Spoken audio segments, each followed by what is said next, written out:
Good morning, नमस्कार। आप देख रहे हैं इंडिया न्यूज। सबसे पहले देश आपके साथ मैं रचना बंसल। महाकुंभ है आज और महाकुंभ में आज पहला स्नान है। आज से महाकुंभ की शुरुआत हो गई है। श्रद्धालु आस्था की डुबकी लगाने के लिए सुबह से पहुंचे हुए हैं। देश दुनिया से साधु संत और श्रद्धालु महाकुंभ पहुंचे हैं। सुरक्षा के भी कड़े इंतजाम यहां पर किए गए हैं। आपको बता दूं कि कुंभ मेले का महत्व न केवल धार्मिक है बल्कि इसका ज्योतिषीय आधार भी है।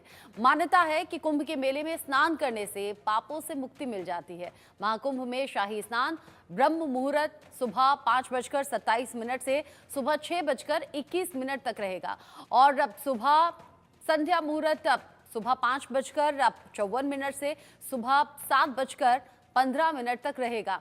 तो ये जो शुभ मुहूर्त है, इसी में शुभ स्नान भी हो रहा है। दूर दराज से लोग पहुंचे हुए हैं। देश से ही नहीं बल्कि विदेशों से भी श्रद्धालु हैं, भक्त हैं। साधु संतों की जो उत्सुकता है वो देखते ही बन रही है, क्योंकि लंबा इंतजार महाकुंभ के लिए होता है। 12 साल का लंबा इंतजार और अब जाकर वो घड़ी आई है जब महाकुंभ की शुभ शुरुआत उत्तर प्रदेश के प्रयागराज में हो चुकी है।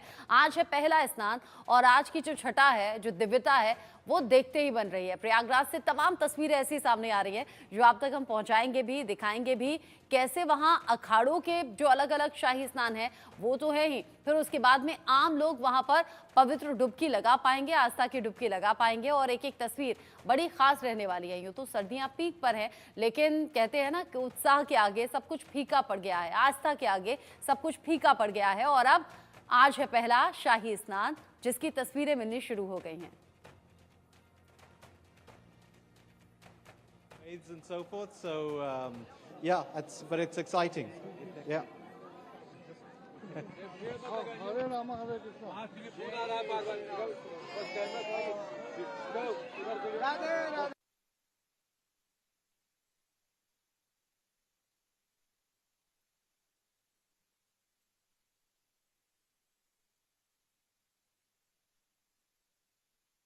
मेरे साथ में मेरे दो सीनियर कोलीग जुड़ गए हैं, दो सहयोगी जुड़ गए हैं। राजीव शर्मा मेरे साथ में है, अमरेंद्र मेरे साथ में है। एक एक करके उन दोनों से मैं तस्वीरें देखूंगी। सबसे पहले राजीव, मैं आपका रुख कर रही हूँ।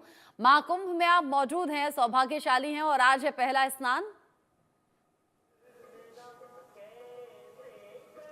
हर हर महादेव रचना। यहाँ पर आकर प्रयागराज महाकुंभ सिटी में आकर ऐसा ही कहने का मन हो रहा है। मैं सुबह करीब 3 बजे से घाट पर मौजूद था और 3 बजे के बाद जो मैंने लोगों का रेला आता हुआ देखा है, मेरे पीछे जो रास्ता है, मुझे यहाँ पर इसलिए आना पड़ा है कि वहाँ पर बहुत ज़्यादा भीड़ हो गई है। ये लोग स्नान करके लगातार लौटते चले जा रहे हैं। लेकिन आज पौष पूर्णिमा का स्नान है रचना। मैं अपने दर्शकों को आपके ज़रिए बता देना चाहूँगा कि आज के स्नान को जो शाही स्नान या संत जिसे अमृत स्नान कह रहे हैं या राजयोगी स्नान भी कहा जाता है, आज वो नहीं है, क्योंकि आज अखाड़े स्नान नहीं कर रहे हैं। आज आम जनता स्नान कर रही है। मकर संक्रांति कल है और कल बृहस्पति जब मकर राशि में प्रवेश करेंगे तब महाकुंभ की उस स्नान की शुरुआत होगी जिसके लिए साधु संत यहाँ पर आकर इंतजार कर रहे हैं। लेकिन रचना, मेरे लिए कल्पना करना बहुत मुश्किल था। आप मेरी रिपोर्ट कुछ देर में अपने दर्शकों को दिखाएंगी। इतनी भीड़ है कि वहाँ पर पहुँचकर ये लगता है कि अगर हमने उसको 2-2.5 लाख से नीचे गिनने की कोशिश की तो शायद गलती कर रहे होंगे। मेरे सहयोगी अमलेंद्र भी मेरे साथ जुड़े हुए हैं। मैं इस वक्त यहाँ से लौटते हुए लोगों को दिखा रहा हूँ। व्यवस्था चाक चौबंद पुलिस की कही जा सकती है, लेकिन प्रशासन ने वाकई तारीफ करने लायक काम किया है। इतनी भारी भीड़ को इतनी आसानी से मैनेज किया जा रहा है यहाँ पर, जो अपने आप में एक मिसाल है। मेरे ख्याल से देश भर के अलग अलग राज्यों की पुलिस को क्राउड मैनेजमेंट कैसे किया जाता है, उसके लिए अपनी फोर्स को यहाँ भेजना चाहिए। ये उत्तर प्रदेश है और ये प्रयागराज है। सुबह सवेरे शुरुआत हो चुकी है। आप दर्शकों के सामने अब आ रही हैं। हमें सुबह 3 बजे से यहाँ पर वो भीड़ दिखने लगी थी कि ऐसा लग ही नहीं रहा था रचना कि ये सुबह का वक्त है और ये आधी रात का वक्त है। ये ऐसा लग रहा था जैसे शाम का समय है। रचना, जिस तरीके से आप तस्वीरें दिखा रहे हैं और बता रहे हैं कि भीड़ बहुत ज्यादा है, अंदाजा लगा सकते हैं राजीव कि अब दिन भर यहाँ कितना ज्यादा भक्तों का सैलाब उमड़ने वाला है। अमलेंद्र भी मेरे साथ में है। अमलेंद्र, कैसी तस्वीरें हैं आज की? और अब जैसा राजीव ने कहा कि अखाड़े आज स्नान नहीं करेंगे, आम श्रद्धालु पहुंच रहे हैं। जी आज अखाड़े नहीं स्नान करेंगे क्योंकि शाही स्नान का जो एक राजसी नाम दिया गया है इस बार शाही स्नान नहीं है, राजसी स्नान इस बार दिया गया रचना जी। उसकी कड़ी में लोग आज जो स्नान रहे हैं वो भी जो है स्नान कल होगा, क्योंकि आज जो है कल्पवासियों के लिए स्नान है, लोकल स्नान है। इस स्नान में क्या है कि आज के बाद से जो स्नान होगा उसके बाद कल्पवासियों के लिए 45 डेज जो होता है, 45 दिन का जो यहाँ पे रहते हैं उनके लिए स्नान की एक महत्वपूर्ण तिथि मानी जाती है, क्योंकि यहाँ से उनके स्नान की शुरुआत जो होती है रहने से लेकर के होती है। इन सारे स्नानों के बारे में हम लोग चर्चा करेंगे। हमारे साथ कुछ श्रद्धालु हैं, उनसे हम बात करते हैं। आप कहाँ से आए? जी राजस्थान से, जोधपुर। जोधपुर से आए, पहली बार आप आए? हाँ जी, पहली बार आए। कैसा लगा आपको? बहुत अच्छा लगा, बहुत अच्छी व्यवस्था है, बहुत शानदार। मतलब कितने बजे आप आ गए थे? मैं 4 बजे आ गया था। भोर में 4 बजे? 4 बजे स्नान कर लिया। 4 बजे स्नान भी आपने कर लिया? बिल्कुल जी। अभी इस वक्त आपको निकलने का मौका मिला? जी, जी। कि आप रुके हुए थे? रात को रुके हुए थे कहीं पे। अच्छा, अभी हाँ, आप इसके रुके पास हुए ही। थे? हाँ जी। जी, मैं बाड़मेर राजस्थान से। अच्छा, आप भी राजस्थान से? जी हाँ। कितने बजे आप लोग आए? हाँ, हम 3 लोग हैं, साथ में ही हैं। अच्छा, साथ में थे। हाँ हाँ, सुबह 4 बजे स्नान किया, बहुत आनंद से, बहुत भीड़ भाड़ बहुत अच्छी थी। तो राजस्थान से यहाँ आने में कोई आपको असुविधा? न कोई परेशानी नहीं हुई है। इनको कोई परेशानी नहीं हुई राजस्थान में। आपका शुभ नाम? मेरा नाम गौतम जी है और राजस्थान जोधपुर से हूँ। बहुत अच्छी व्यवस्था है, अच्छी व्यवस्था रही? प्रशासन स्नान की कर लिया, व्यवस्था, कोई हाँ, दिक्कत? कोई दिक्कत नहीं, आराम से बिल्कुल स्नान हुआ है। और सुबह 4 बजे गए थे स्नान करने। तो अभी रुकना है कि निकल जाना है? नहीं, रुकना है इधर। अभी कितने स्नान करने हैं आपको?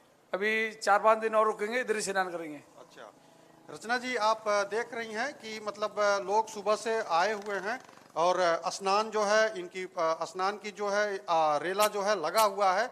और उसी के साथ अगर देखा जाए तो स्नान के लिए लगातार जो है रात 12 बजे से ही आप जो है देखेंगे कि तो भीड़ का रेला जो है लगा हुआ था।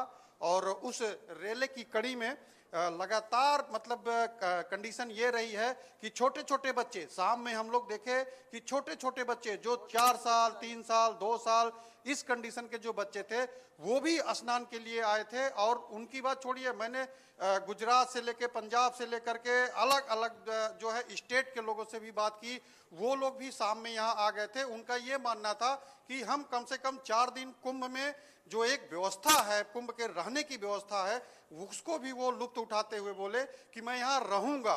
क्योंकि नॉर्मली लोगों का क्या होता है कि एक डेट में आते हैं और स्नान करके चले जाते हैं, लेकिन यहाँ इस बार ऐसी व्यवस्था सरकार ने की है कि उस व्यवस्था के तहत लोगों को ये एहसास हुआ कि नहीं, हम रुक के जाएंगे। हमने बोला यहाँ आप रुकोगे कहाँ, व्यवस्था आपकी कहाँ? कहे हमें रुकने और रहने की कोई टेंशन नहीं है, हम रात में टहल रहेंगे, भोजनों का कैंप है, वहाँ जितने बड़े बड़े साधु संत हैं उनके कैंप में प्रसाद के रूप में जो भोजन मिल रहा है उसका भी स्वाद बहुत अच्छा है, तो इसलिए हमें रहने की कोई दिक्कत नहीं है। हम रहेंगे, घूमेंगे, देखेंगे। दर्शन करने के कई पॉइंटेड हैं, जैसे लेटे हनुमान जी, हमारी लेफ्ट साइड में लेटे हनुमान जी हैं, इधर राइट साइड में हमारे नाग बासुकी जी हैं। जिस रूट पे हम खड़े हैं ये एंट्री पॉइंट है कुंभ में प्रवेश का। इस प्रवेश की वजह से गंगा जी किनारे एक जो पूरा ये जा रहा है, यहाँ से आप लगातार अगर देखेंगे तो कम से कम 15 से 20 घाट ऐसे बनाए गए हैं कि जो गंगा जी के किनारे हुए हैं, छोटे छोटे पॉइंटों पे। पीपा पुल के आधार पे जितने भी आप एंट्री करेंगे सब जगह आपको स्नान के लिए केंद्र बनाया गया, क्योंकि आज का स्नान जो है गंगा स्नान के रूप में बहुत महत्वपूर्ण होता है। तो इसलिए आदमी जो है कहीं किसी को असुविधा ना हो, जहां मतलब जिस घाट पे उनको मिल रहा है आसानी से स्नान करने का समय मिल रहा है वो स्नान कर रहे हैं। दान पुण्य का भी एक पर्व माना जाता है, तो वो मंदिरों में भी दान कर रहे हैं। और देखा जाए तो यहाँ पे जो नागा साधु हैं, छोटे छोटे कुटीर में बैठे हुए हैं, उनको भी दान पुण्य का एक जो एक प्रचलन होता है दान देने का। पारिवारिक जो एक वो होता है कि आप परिवार से जाइए, अक्षत और चढ़ाइए। हिंदुस्तान के लोग अक्षत कैसे साथ मौका साथ जो छोड़ है सकते एक, हैं जिसमें जो दान पुण्य पैसे का कमा दान लें। होता है, यहाँ दान पुण्य किया जा रहा है, स्नान के लिए लोग पहुंच रहे हैं, पावन डुबकी लगा रहे हैं, तमाम तस्वीरें मिल रही हैं। राजीव भी मेरे साथ में है। जिस तरीके से तस्वीरें मिल रही हैं उसमें बड़ा आकर्षण का केंद्र है विदेशी सैलानियों और भक्तों का पहुंचना। विदेशी भी यहाँ पर डुबकी लगा रहे हैं और वो बता रहे हैं कि आस्था के साथ वो यहाँ पर खिंचे चले आए हैं। आप दोनों मेरे साथ में रहिएगा। इस बीच पिंकी धनकर की एक रिपोर्ट हम देखते हैं।